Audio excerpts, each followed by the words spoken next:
If you want less stress and anxiety, learn to empathize more. Stress is a killer.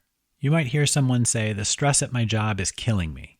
They could be overstating the situation. In many cases, though, stress can quite literally kill you. Chronic stress is related to the 6 leading causes of death.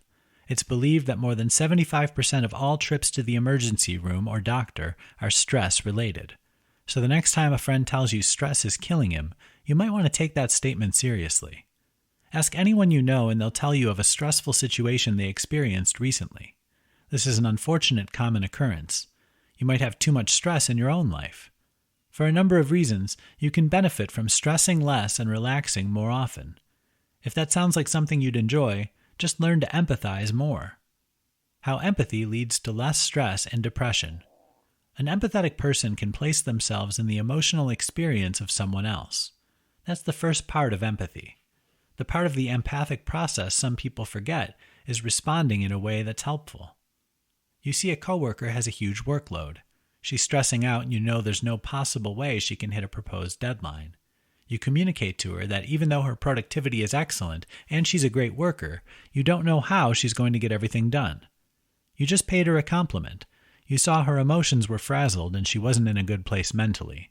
So you said something nice about her ability on the job. The next thing you can do after you identify with her situation is to provide assistance. Offer to help her tackle some of her responsibilities. When you do, your coworker will thank you. She'll experience less stress, and science tells us that she'll also have less stress, anxiety, and depression. When you learn to recognize that someone else is experiencing negative emotions, you want to help. This is the response for most people. What also happens is you subconsciously recognize that you're not in that situation. You can understand your coworker's emotional stress, but you aren't experiencing the same thing yourself. Dr. Jamil Zaki is a psychology professor and the director of the Social Neuroscience Laboratory in Stanford. He says empathy can help you see past the many differences people have. It helps you move past prejudice or bias. These are negative emotions.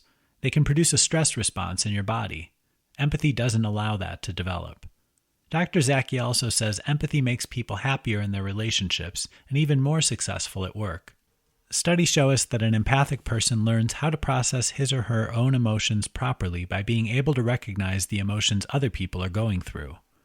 That means being more empathic in your life can not only help others, but it can also give you a wonderful boost of less stress and more peace of mind.